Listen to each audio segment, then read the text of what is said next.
Our job is not to speak on behalf of people. Our job is to pass the microphone. You're speaking to humans, you're human. Find that common ground when you come into the community. I try to be familiar with as many communities as I can. And you do that in any and every way possible. Listening to local radio, looking at the local press. To me, underrepresented is talking about individuals or issues that don't get mainstream media coverage, that are not widely understood or perhaps accepted by the country. Underserved refers to communities that are historically disenfranchised, either by the state or socially. Every time I start a story, I try to read as much of the local coverage, see who's spoken out to media, who's been comfortable speaking out in the past. If you're bilingual and you speak a language, it doesn't necessarily mean that you understand all the cultural nuances of a particular community. But also speaking to people that you don't know yet, but you reach out to get an understanding of the heartbeat of that community. I think it's really key to approach people the way you would want someone to approach your mother or your father or someone that you love and care about. And that is with utmost respect and understanding. Not everyone is going to want to talk with you about a topic, and that's okay. You'll find other sources.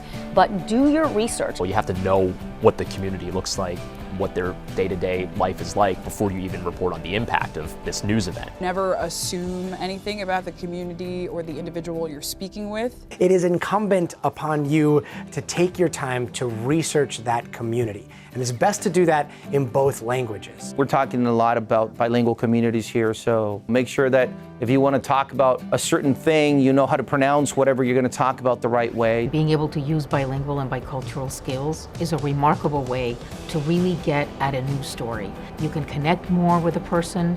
There are things that a person may be able to tell you in their native language that they may not be able to say in English. It gives you more of an added dimension to a story. I prepare by reading all I can about the person I'm going to be speaking to. I focus on why we are talking to that person. What is the story behind this person? What are the issues? What is the main headline that I want to get out of this person? And from there, I sort of develop a roadmap in my mind. If I have enough time, I'll read a complete book or a few books about an area that I'm covering, a type of people I'm covering, a culture that I'm covering. I think people really appreciate and will open up more to you if you know a little bit about them or about the community or the struggle or what the challenges are that they are facing. So read the local newspapers or websites that cover the community or issue that you are now going to be entering. Really make sure that that person is expressing their views to you, that you are asking questions that will get to the root of their ideology or their issue.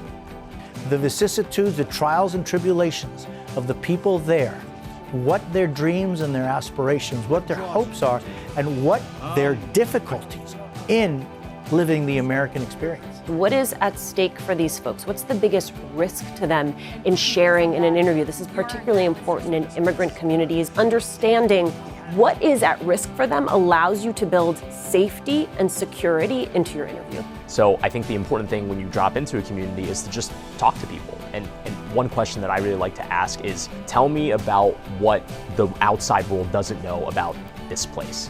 What is it about the people here that's unique? If you're reporting, you should aim to be aware of the potential biases you hold so that you can have clear, accurate, and fair reporting. Showing that you took the time to research and get to know where they're coming from goes a very long way.